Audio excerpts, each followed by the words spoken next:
Hello and welcome to the Business and AI Forum. Today has been a day dedicated to showcasing how business and business functions are being impacted by AI technology.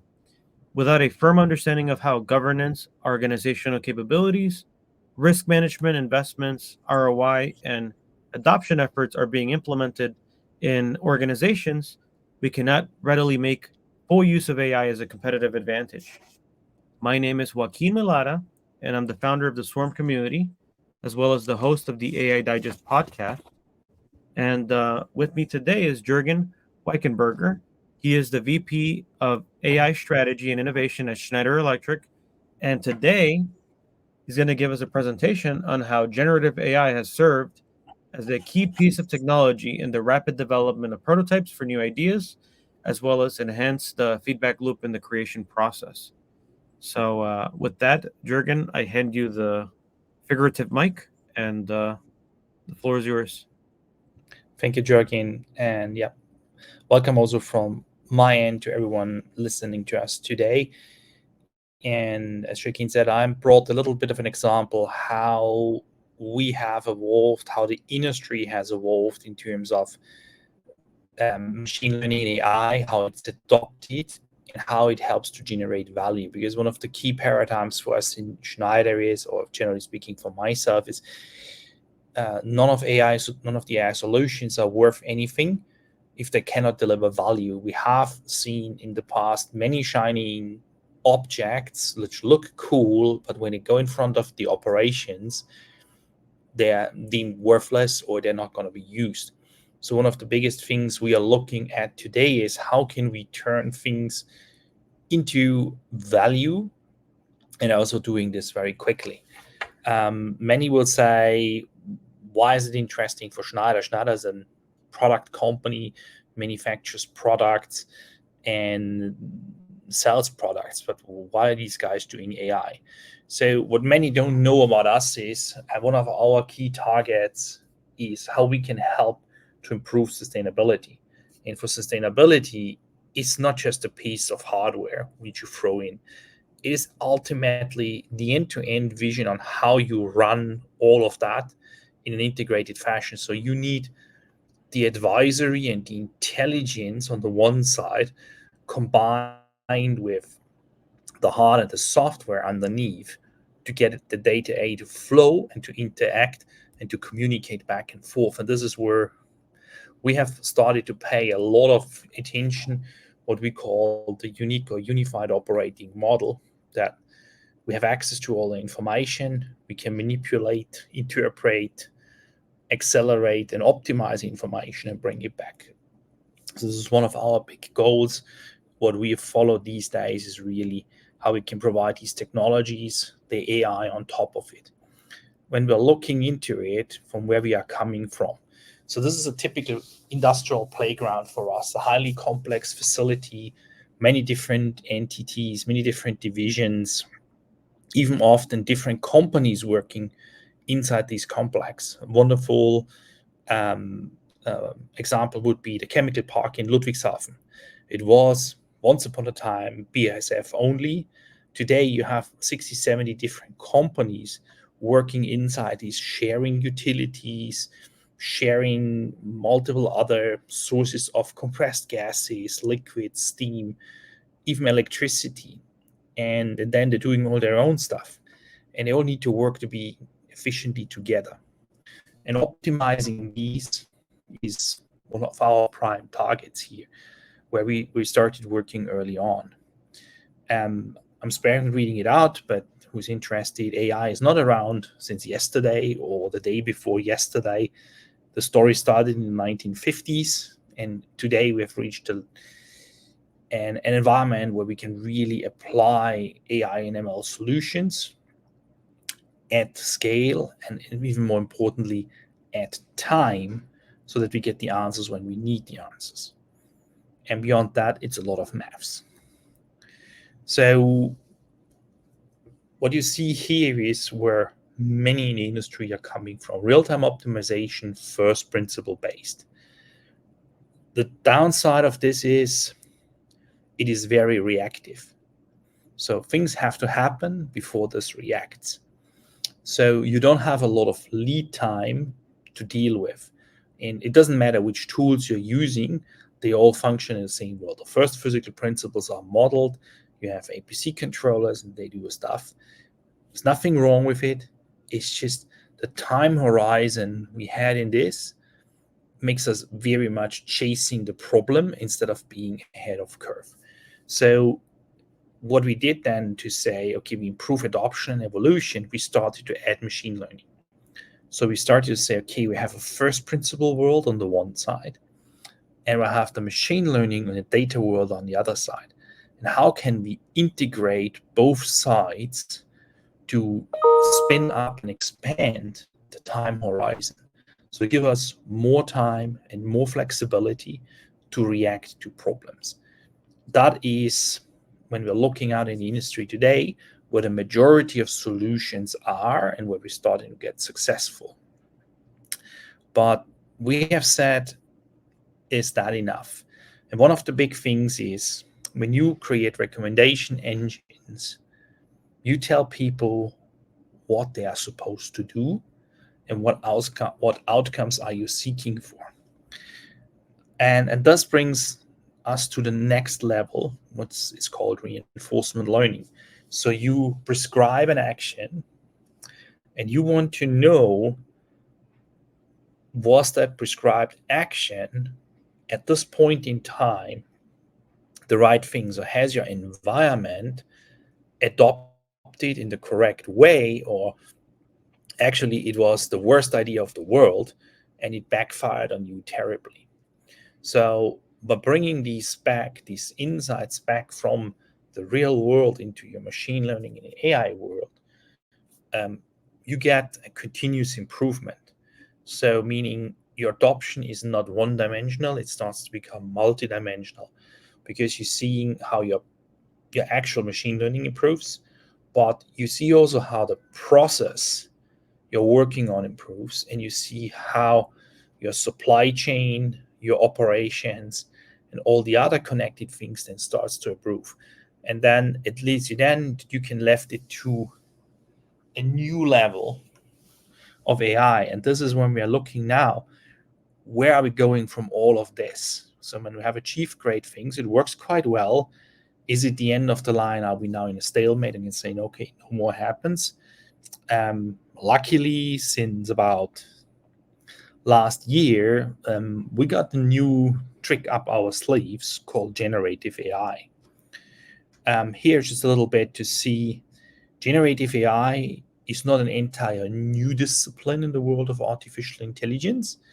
We have it on the one side in supervised learning, in a form called conditional variational autoencoders, or CVAEs. That's not where we're really focusing on today. What we're really looking on is the unsupervised learning side. The generative models are used from OpenAI, Anthropic, Alphabet, Meta, Microsoft, you name them. And this is the deep models built on top of autoencoders. We have to be thoughtful. Here, the autoencoder, when you break it really down, just covers the generation part. So it very strongly here is there to say, okay, how do I generate the right output based on the question and based on my large language model underneath? There is another discipline in the equation, which is called natural language understanding, which is more built upon autoregression, which is a little bit lagging behind the autoencoding side, but it's catching up very quickly. So just to get a feeling of where we were heading today and how we're making adoption even better. And whoops. So for all of you, that's a quick definition of generative AI. And it's really about how can I produce content spanning across text, code, images, music, wavelets, and many other things. And this is really driven out of a language model, and really a rich training database, and the leveraging the advantages of the autoencoder to come to these new outputs. So it's a very simple definition. many people also can say, in the first instance what I showed you previously, why we need this? Why is the reason why we should have done all of that? Because we're already good. But the goodness we had its limitations. And it just said, okay, we can't further push the limits in this. And for example, when we think about convolutional neural networks in computer vision, they were really good at local features, but they were struggling to understand the big picture. And often today, in many, many processes, it's extremely important that you understand the big picture and you're not being caught in micromanagement. And so literally want to have the same thing in our artificial intelligence algorithms. And also CNN struggling in the order of elements to understand, okay, how is a sentence built? Why has it to be a language model is developed or deployed on a platform X? Because that's not imperatively clear to a CNN. You have similar issues with LSTMs when it goes to managing gradients, and all of that have really big challenges when it comes to handle different types of inputs, what we call today multimodal. So a lot of reasons why we had to adopt and improve to get further along with it. For all, if you really want to understand the backgrounds, here's a link to the paper. Attention is all you need. The Google Brain team, the Google research team has done a great job to lay out the foundations of it and how positional embeddings at the end of the day help us to get better. And that's also what we call GPT, or generative pre-trained transformer today. You know, most of you know it's GPT, but it's in principle nothing else than a generative pre-trained transformer. So, and one of the key things, as I said, attention is everything, is you have the simple sentence here: Alice, who has a black cat, loves going to the park. In the old days, we would have to do word by word or n-gram-based encoding, and it would easily have ended up that this would have been interpreted as Alice has a black cat and something loves to go to the park. Now with the pre-trained transformers, you can interpret this as a whole sentence, and you can extract the context in a much better fashion. And this leads then, and I'm not bothering you much more with these technicalities, to this architecture where you have a combination of encoders, decoders, positional embeddings, and masked attention to get the things right. If you want to go into the deep stuff, attached to here a paper link and also some links to GitHub where you can play around with this and get a bit of a feeling how this differentiates itself from the conventional machine learning algorithm which we have seen so far. And now, as this is all the theory, and for us at Schneider, this is cool, but how can we make things work really simple? And one of the biggest challenges we have with our customers is how can we simplify coding exercises? So PLC is control modules, which we're using in machine control. You have it in your cars. There is called ECUs. You have control computers in aircrafts. You have building control systems. You name it. So you have all these control computers, and they all need to be programmed that they're going to do the right thing. And this programming can be very tedious, long time, and very complex. Not to forget, often we need to document it, we need to have test cases generated, and we have to run through all of that up and down, left and right. So we said, okay, to make, for example, an upgrade from an older version to a newer version simpler, we want to use artificial intelligence. We want to use generative AI to make that process, let's say, not a walk in the park, but as close as possible to a walk in the park. And so that here is literally the situation. Automation engineer spends half of his life to program these applications for industrial in automation. What we want is we want to give him a co-pilot. That's the new term we all hear all day long. we can also call it a digital assistant, which literally generates the code for him, documents the code for him, and can test the code. And the idea is to increase efficiency. So by adopting this, what we may do is we're not eliminating the engineer, but we make him more efficient. So meaning the things which took him 4 weeks, taking now 2 weeks, 1 week, 3 weeks, depending on what it is. But that's what we really want to achieve. And for that, we have broken it up actually in 6 steps. We have implemented the first 4 at the moment, working 5 and 6, because it's not always easy. If you port an old application to a new controller, it needs a lot of little additional stuff, and auto-completion is literally how to read the mind what the guy really wanted to do. I know there's lots of tries, for example, how to auto-complete your emails. It works sometimes well, sometimes doesn't well. But here, obviously, as we are running critical processes, hallucinations are not very appreciated. But the other 4 parts: generated, explain, debug, and optimize, we have attacked, we have solved, not at a general available level, but for the first set of use cases, it starts to work really well. And we've also presented this week, the first time to the world at the Hanover Fair. So it's no longer a secret that we are working on. You can say you don't achieve this adoption in one go. It took us quite a couple of steps to get there, but it is an important step that you take it in small digestible steps and not trying to just jump from V1 to VN and you miss a ton of stuff in the middle. The other thing, which is obviously for us extremely important, is that it's secure and safe. So when you work on processes in the pharma or food and beverage industry, you don't want to make something poisonous. So it has to be safe. It has to be of high quality. So it means it needs to be tested, safe, and secure. And obviously, we're starting with our in-house products before we go to somebody else. More importantly is the element of you ask the same question, you want to get the same answer at any point in time. And thus starts then also to hit problems or challenges coming from the nature of the autoencoder itself. Because the autoencoder treats every question as a new question.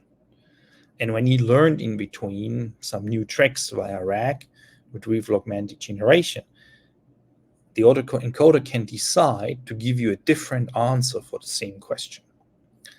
So when we, let's say, do this on a personal level, you work with an GPT to write your book, your thesis, to get something done for work, you will not have a problem with this. But if you go on an industrial scale where you say, I have hundreds of thousands of millions of lines of code to document, maintain, and keep alive, you don't want to have from the same code block 10,000 different versions. If you have a 10-second wait loop, or generally speaking, if you have a configurable wait loop and you say the only parameter in the wait loop is for how many seconds do I wait, so you want to have the base code the same, and the only thing which you're going to change is the time you have to wait as variable X. So that means when I said I need a 10-second wait loop, then it takes the wait loop code and adds 10 as a variable. When you say I need a 30-second wait loop, it's still supposed to take the wait loop code, but adds 30 as the amount of time. And so you see what works on an individual level, super simple, easy, and cool, can become very treacherous and complicated if you have to use it on an industrial scale. And the other elements here, which we have as requirements, is, for example, syntax enforcement. You would also often hear it. What's the language code you use? What is your naming convention? Stuff like that. You also want to obviously ideally have the ability to use pre-existing libraries or standard libraries which are signed off. Performance is important. If this takes 5 lines of code, takes 2 hours to generate, nobody's going to use it. And then you want to also have abstraction levels going around back and forth. So you see things which are sounding very simple at the beginning. And when you think about it, when we started with it, we tested ChatGPT 3.5 Turbo. Oh, we found out it can write PLC code. Perfect. We thought like, okay, there's a little bit of tweaking the prompt and everything is fine. Yeah, that's what we was thinking 6 months ago. Now we're knowing it's a little bit more complex, but it's achievable, it's doable, and as soon as you get it working, it literally transforms the way how the people work. And so to show you that I'm not just trying to tell you a story, that's literally the interface the engineer has available already today. He can literally create different examples for a sewing machine, controlling a conveyor belt, or controlling a FIFO shift register. So when he, let's say, checks in, obviously for security reasons and traceability reasons, you need to identify yourself, and you also need to agree to that you're not blindly trust whatever the machine does. So when we go through this, you can see on the left side, a conversation starts. So literally, it's no longer where you have to dig through the complexities of coding straight away. Is you describe your requirements in a natural language format, and the machine interprets and generates the code on the right side in literally real time. And you get your outputs the way you need. And so that is a massive advantage, that instead of having all the inside deep knowledge about the underlying configurations of hardware controller, hardware code, is taken care of, and you can easily work through and test it. And obviously, as I said, feedback is super important. We want to know from the programmer, from the guy who works with the tool, is that code what it's supposed to be, or is it complete nonsense? So feedback reinforcement learning is a built-in function here now to continuously improve and stabilize what we are doing. And that is where we now really working upon and trying to expand it. So that is a real-world example which has literally taken tasks which take a team of 100 people 3 years to convert 7,000 programs. We bring this down to a team of 5 people doing the job in 18 months by adopting state-of-the-art machine learning technologies, and by also starting to capture experience and knowledge of people. And that is literally what we're really aiming here for, not killing somebody's job, and we will try to make people better. And that is the key target. And the key message I want to give you here is the job of artificial intelligence is not to get rid of people and make them obsolete. It is making people better, and that's what we try to do in the AI Hub in Schneider, making our people better, making them more efficient. And with that words, I give it back to Jürgen and be happy to answer any questions if there are. Yeah, thank you, Jürgen, for giving that very concrete example, showcasing how to augment the capabilities of programming logic controller developers. Um, it's not a non-trivial problem for sure. It's a complex skill to be able to create these composite solutions, especially given that you need to have a level of awareness of the use case of what you're developing the project for, an understanding of how those machines work in themselves. Um, but that is a really interesting way to look at how to augment the capabilities of an existing workforce rather than completely replace or look for a chatbot or something that completely eradicates that kind of service line. Um, Absolutely.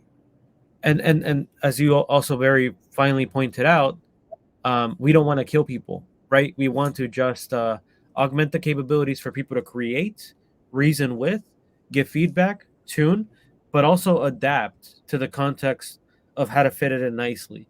Because even though this is a rough cut, it's not the final implementation of the program. Absolutely. And that is the key thing here, is because when the machines know what we teach the machines. And my experience is, when I'm being around for a day or two in that field, is that when you come with these ideas to your PLC coders who are doing this job for 20, 30 years, the first thing they are scared about is, hey, you want to kill my job. And they tell you the bare bone minimum they have to tell you because the boss tells you so. So what you want to do is you want to get those people to tell you the secrets, the tricks of the trade, how they're really doing things, and especially also to know where you need to pay attention to, because that is often the key thing. Is when just the bare bone writing PLC code is not rocket science. The part lies in the nitty gritty details, and this is also where we tell guys, look, our job here is to make your time more valuable.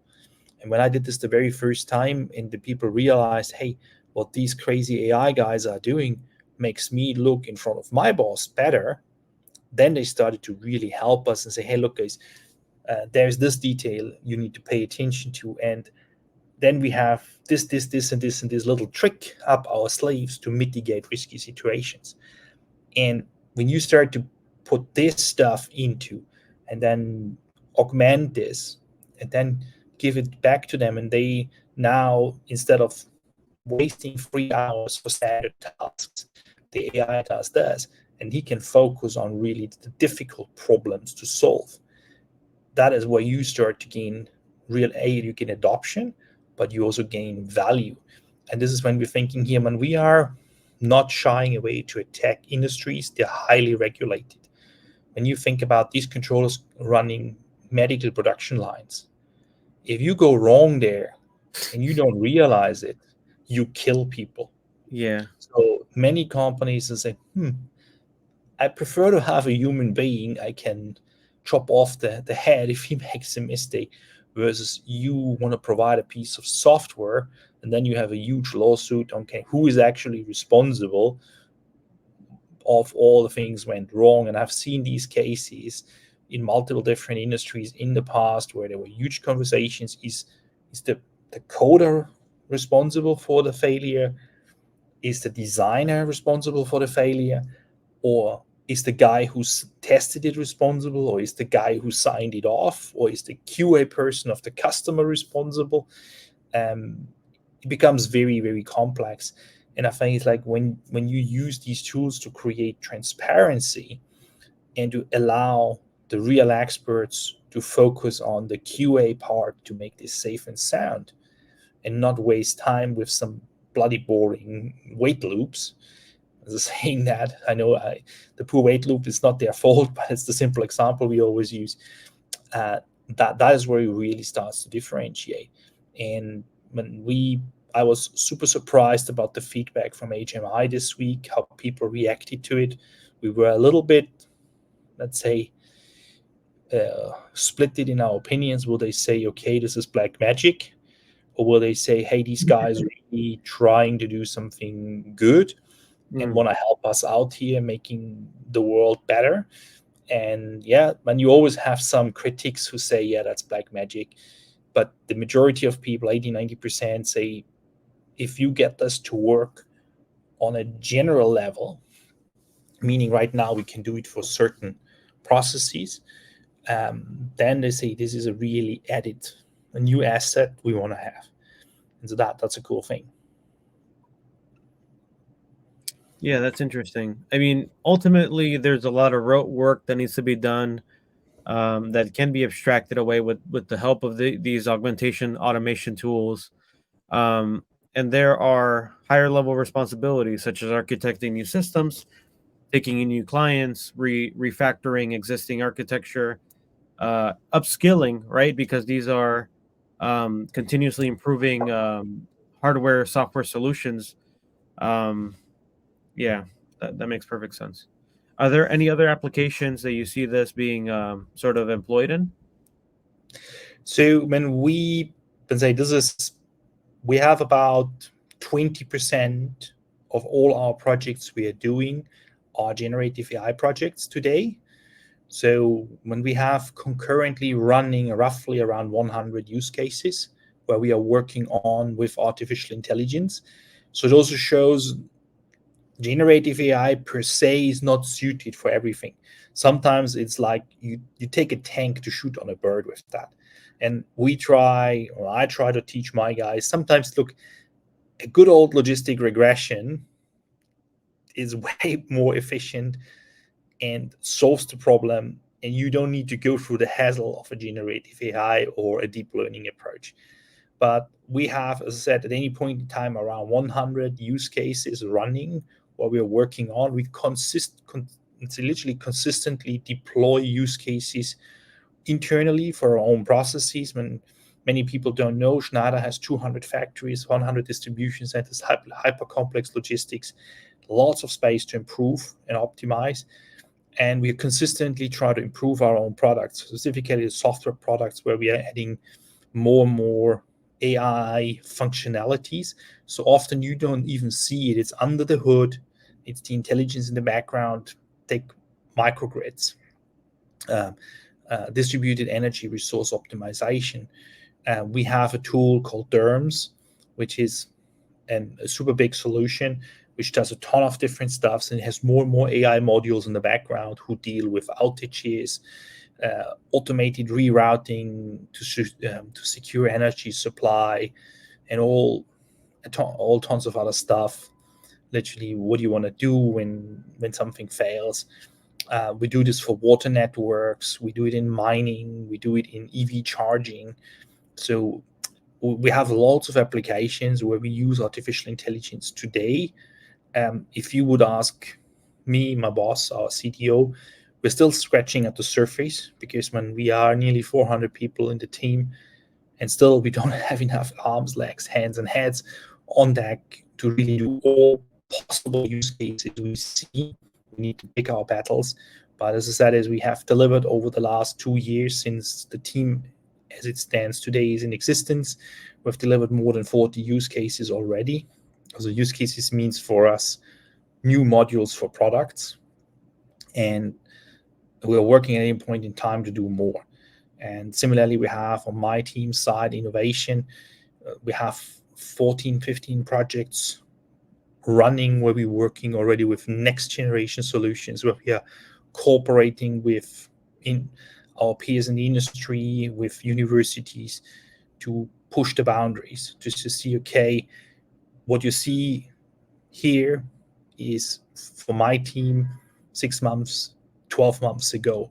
So we're doing certain things which I cannot disclose at this time, because they are either under embargo or there's intellectual property stuff going on. But for us, this is not a one-off showcase. It's a continuous piece of work where we have to really look at keep the pace, be thoughtful with the technologies, because there is, they're coming every week 5 new startups which claim we found the magic wand which solves stuff. They all want to talk to us. They all think like they can help us. And the day has so many hours, you cannot speak to all of them. And sometimes the ideas are also not, at least from our perspective, not really helping us what we do. This may be good for others. But it's for us really, since we decided to take it serious from a corporate perspective, that it has delivered enormous amounts of value for us. It's continuing to deliver more value every day. I have one last question for you, and this is based on the experience, the insights that you've gathered as you're developing these use cases. Is there a particular framework that you use as a starting point, and some rules of thumb that you use to measure the likelihood of success of a particular idea or project?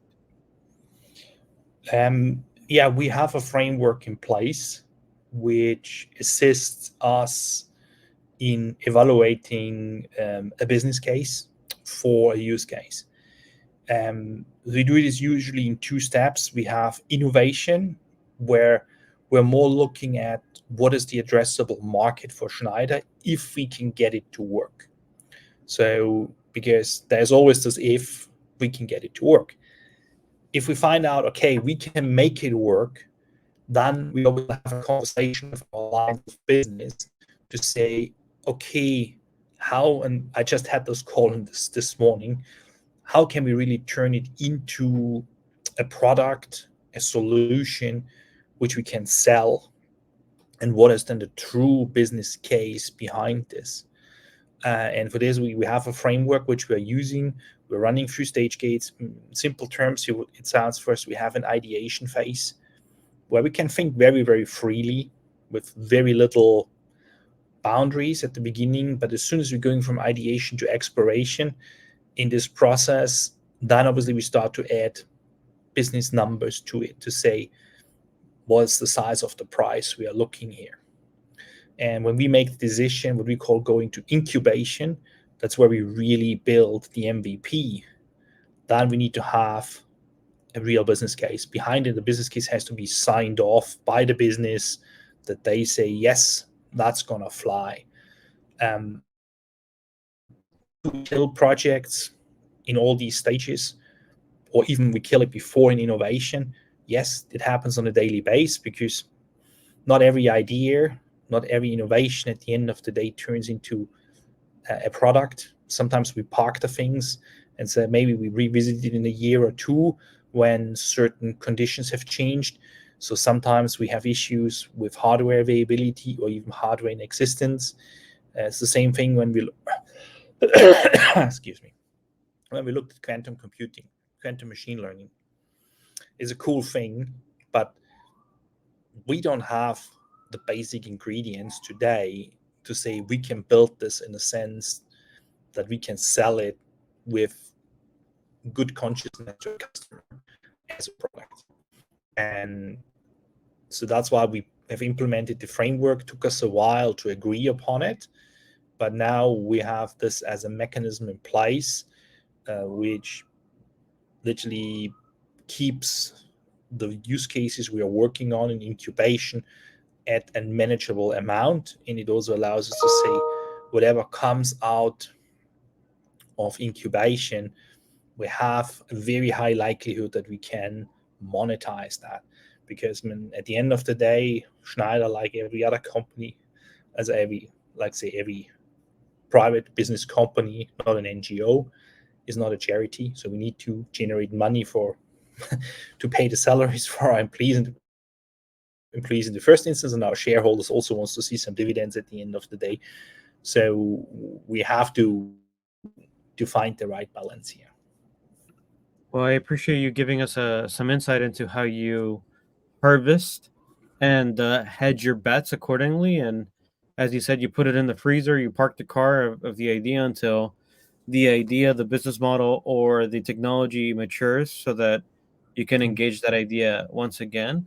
But at the end of the day, as you said, there's a constraint of time, of energy, of attention, and of humans, right? You can only employ so many ideas at a time, and even they follow their own go-to-market strategy, their maturization life cycle. So very interesting.